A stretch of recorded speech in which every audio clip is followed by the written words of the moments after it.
Saya mungkin ini berkaitan dengan apa tadi yang saya sebutkan bahwa tunggu momen dulu baru ini atau tidak bukan? Atau memang sudah merupakan program? Ya, sebenarnya ini apa namanya kegiatan yang tengah dilakukan oleh PKB beberapa tahun yang lalu, tapi kebetulan tidak berjalan lagi. Ini mau kita hidupkan kembali. Kita berencana sudah kita siapkan untuk ada futsal yang dimana bisa mendukung anak muda kaum milenial itu yang mau kita lakukan ke depan. Ya, kita harapan kita sih ya anak-anak muda kaum milenial tidak alergi dengan politik, karena jujur saja mencari anak muda kaum milenial untuk bergabung di politik itu memang agak sulit. Tapi ya alhamdulillah PKB Kaimana baik dari pengurus DPT sampai dengan DPAC dan Banting itu kolaborasi antara orang tua dan anak-anak muda. Begitu ya. Oke, Bung. Artinya kembali lagi ke Bung Labudin. Perolehan suara DPRD Kaimana juga akan ditentukan paling tidak dengan seberapa besar langkah politik 20 anggota DPRD saat ini. Pendapat Anda seperti apa? Artinya tadi catatan redaksi kami bahwa orang juga akan melihat bahwa seperti apa langkah politik anggota DPRD 20 orang saat ini. Nah, pendapat Anda seperti itu atau bagaimana? Iya, memang benar sekali. Kalau saya sepakat sebenarnya bahwa taruhlah ini caleg incumbent ya, caleg incumbent, bahwa memang peluang mereka lebih besar dibandingkan caleg lain. Pertama, mereka itu mempunyai sumber daya yang memadai untuk kemudian itu bertarung. Jadi, tapi saya mau minta maaf kepada 20 anggota DPRD Kabupaten Kaimana yang saat ini lagi menjabat, karena di Pileg 2024 PKB memastikan bahwa dari 20 anggota ini akan ada 2 orang yang kehilangan kursinya. Luar biasa. Dan dipastikan bahwa kursi itu akan diduduk oleh PKB. Oke, Bung Brian, berkaitan dengan apa yang pertanyaan tadi ya, artinya bahwa langkah politik ke depan, artinya peta politik ke depan, masyarakat juga paling tidak akan melihat daripada latar belakang atau semacam track record yang dilakukan oleh 20 anggota DPRD Kaimana saat ini. Nah, pendapat Anda terkait dengan pernyataan ini, silakan. Ya, saya sangat setuju dengan pendapat ini karena memang sangat menentukan peta politik ke depan. Seperti tadi Bung Labudi katakan bahwa mereka adalah incumbent. Mereka sudah punya finansial dan segala macam. Mereka sudah punya basis yang sangat fanatik, tetapi itu tidak menutup kemungkinan buat kami Partai Prima sebagai pendatang baru di Kaimana. Kami juga akan melakukan terobosan-terobosan untuk merebut suara dari para incumbent ini. Mungkin seperti itu. Oke, artinya kembali lagi kepada soal tadi ya, artinya langkah strategis politik ini seperti yang tadi kami sampaikan di catatan redaksi Kabar Triton, bahwa langkah politik 2024 juga merupakan dihitung daripada bagaimana tingkat penilaian masyarakat saat ini kepada pemerintahan saat ini ya, artinya sepakat dulu gitu. Nah, pemerintah daerah Kabupaten Kaimana saat ini tengah mendorong sektor pariwisata sebagai salah satu potensi pembangunan di Kaimana ini untuk masa yang akan datang. Nah, Bung Labudi, apa pandangan Anda terhadap upaya yang dilakukan pemerintah saat ini? Silakan. Baik, kalau bicara pariwisata sebagai leading sektor, itu saya melihat bahwa pemerintah cukup serius, ya cukup serius terkait dengan persoalan pariwisata. Pertama, setelah anggaran disahkan kemarin itu informasi yang kami terima, anggaran dinas pariwisata itu naik. Ini salah satu keberpihakan terhadap pariwisata. Kemudian kalau kita ikuti di media sosial, itu Bupati sempat melakukan MOU, kemudian penandatangan kerjasama dengan pihak Udayana di Bali, yang saat ini Bali merupakan kiblat dari pariwisata Indonesia, gitu ya. Kemudian ada upaya untuk pesawat batik air.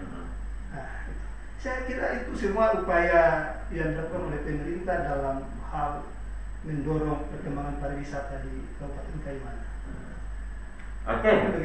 Oke, Bung Brian, terkait dengan ini, artinya bahwa langkah politik kita ke depan itu juga berkaitan dengan bagaimana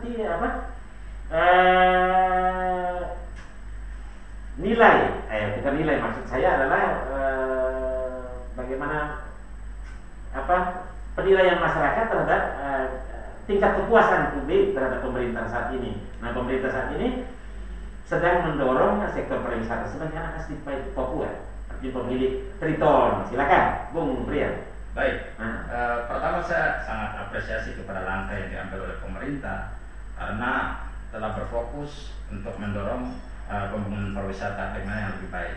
Namun ada catatan bahwa saya melihat jangan sampai pariwisata ini tidak berpihak kepada masyarakat. Saya sebagai anak asli juga terus memantau agar pariwisata ini harus mengakomodir hak-hak masyarakat. Contohnya harus ada kesepakatan kalau bila pemerintah membawa masuk investor harus ada win-win antara masyarakat dengan pihak investor.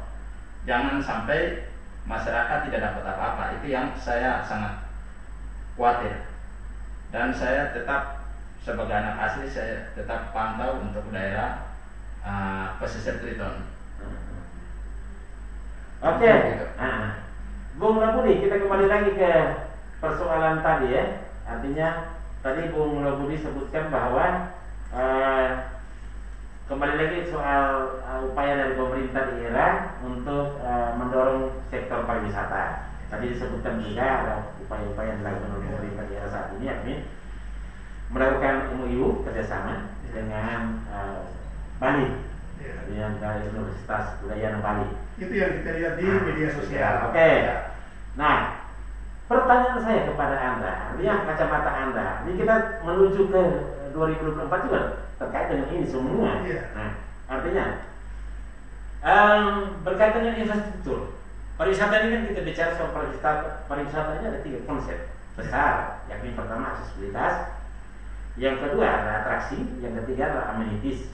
Nah, menurut kacamata Bung Labudi di PKB sendiri, apakah sudah pemerintah daerah sudah melakukan itu semua? Silakan. Iya. Sebenarnya sih apa namanya? Kalau bicara potensi, kayak mana punya potensi? Gitu ya. Cuma selama ini kalau saya lihat sih tidak terkelola dengan baik. Ini kan sebenarnya ada niat. Kalau saya sih melihatnya sebenarnya ada niat dari pemerintah untuk kemudian mendorong sektor pariwisata biar berkembang. Ketika sektor pariwisata itu berkembang, maka sektor-sektor lain juga pasti akan ikut berkembang. Ya, gitu. Karena ketika sektor pariwisata berkembang, sudah pasti transportasinya berkembang, ibu-ibu yang jual makanan juga berkembang. Cuma memang, nah, maksud saya begini, Bung Labudi, apakah memang artinya bahwa tiga komponen besar ini harus disiapkan dulu, artinya bahwa masyarakatnya juga harus disiapkan dulu, infrastruktur dasarnya seperti apa. Kita lihat sekarang fokus pemerintah daerah adalah saat ini di kawasan Teluk Triton itu di nama kota, sementara kawasan-kawasan lainnya belum. Nah, termasuk juga dengan semacam amenities itu adalah makan-makan tradisional dan lain sebagainya. Terus atraksi itu berkaitan dengan daya tarik apa yang perlu dikembangkan begitu. Nah, sekarang ini kan kita lihat bahwa di sepanjang pantai Kaimana ini kan sudah mulai dibangun semacam tempat-tempat pariwisata seperti di Sumura dan lain sebagainya. Itu juga merupakan salah satu dukung. Nah, Bung Labudi lihatnya apa yang harus mau didorong lagi oleh pemerintah daerah untuk ini ke depan sektor pariwisata? kalau saya sih begini ya, Triton ini kan jadi ikon Kaimana. Jadi mungkin ini yang kita jual duluan sebenarnya kalau menurut saya. Kalau ini bisa kemudian kita jual baik, pasti yang lain pasti akan ikut sektor-sektor tempat-tempat yang lain pasti akan ikut. Artinya komitmen PKB juga akan mendorong pariwisata ini ya. Artinya ketika Bung Labudi dan dua kursi tadi di parlemen nanti 2024 mendatang juga mendorong itu. Kalau kita pasti akan mendukung sosial. biar dikembangkan. Oke, ini kembali lagi ke Bung Variansi terkait dengan itu. Nah, Bung Variansi berkaitan dengan kelestarian lingkungan ya, tentu sangat berarti bagi pembangunan Kaimanan ke depan secara berkelanjutan ini soal kelestarian lingkungan. Apa konsep Anda yang ingin Anda sampaikan terkait dengan kelestarian lingkungan? Jika nanti Prima lolos dan saat kampanye Anda lakukan itu dan masuk di DPRD, Anda mendorong itu, silakan.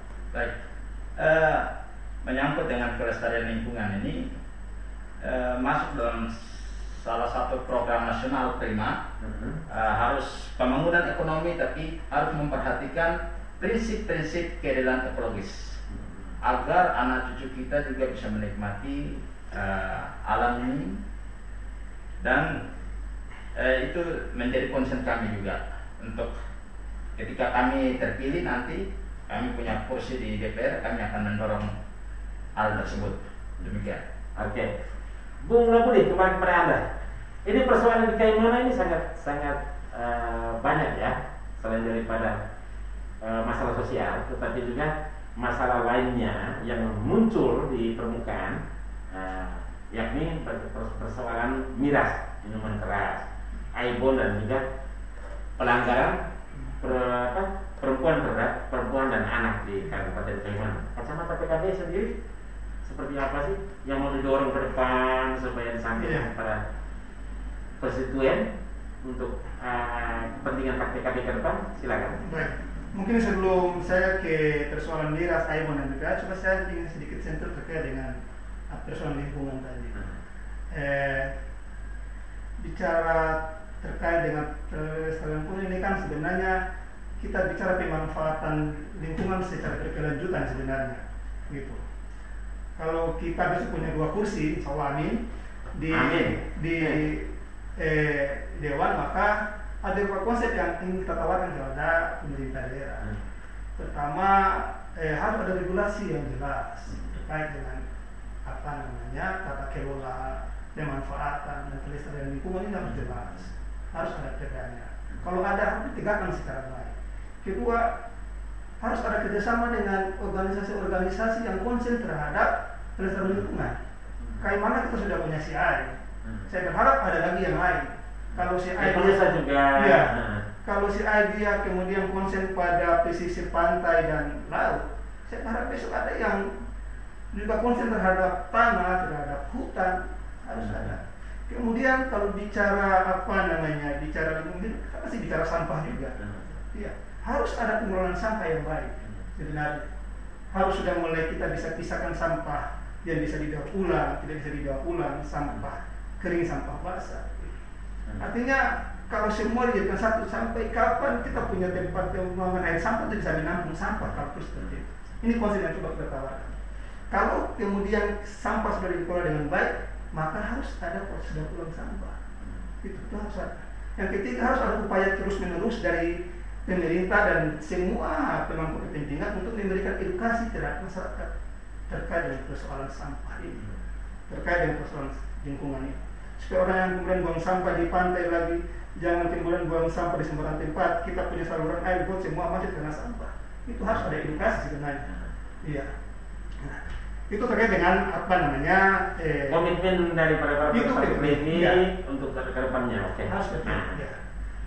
Terkait dengan miras, aibon, dan ini kan permasalahan sosial. Artinya juga partai politik, makanya tadi saya sentilkan bahwa jangan pada saat mendekat pemilu baru melakukan pendekatan-pendekatan, tetapi memang edukasi berkaitan dengan sosial kemasyarakatan, baik itu juga berkaitan dengan politik, juga harus dilakukan partai politik. Nah, pendapat Anda soal miras, aibon, dan juga pelanggaran terhadap perlindungan perempuan dan anak ini seperti apa sih?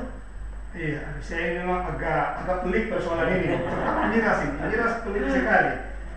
Kalau tidak salah kita pernah punya perda, tapi kemudian ya tidak pernah bisa ditegakkan dengan baik. Gitu. Karena ini persoalan menyangkut dengan kehidupan orang lain juga, gitu. Jadi gimana? Saya kalau kita PKB sih berharap, gitu ya. Kita punya perda miras, kalau memang ditegakkan secara utuh, gitu, secara baik. Kemudian kalau terkait dengan kita punya saudara yang pekerjaannya minta maaf ini ya, biasa yang sopi dan itu kan sebenarnya itu kan bisa dialihkan untuk dibuat lain begitu terkait dengan miras. Kemudian pemerintah harus bisa mengontrol, bisa mengendalikan peredaran miras di mana. Itu harus. Pemerintah dibantu oleh aparat. Ini kan kadang-kadang ya minta maaf ini, kita orang kayak mana ini kan rata-rata ya minum 1 botol mabuknya 1 karton. Dan harus diingat bahwa miras ini menjadi pangkal kriminalitas. Orang mabuk bisa mencuri, bisa melakukan perkosaan dan sebagainya. Kemudian orang mabuk juga yang pengaruh miras ini rentan terhadap kecelakaan lalu lintas, bisa juga dengan kekerasan terhadap perempuan dan anak. Ini semua dari memang harus pemerintah harus tegas, harus tegas. Saya berharap ada win-win solution dari pemerintah terhadap persoalan miras. Oke, Bung Labudi, kembali lagi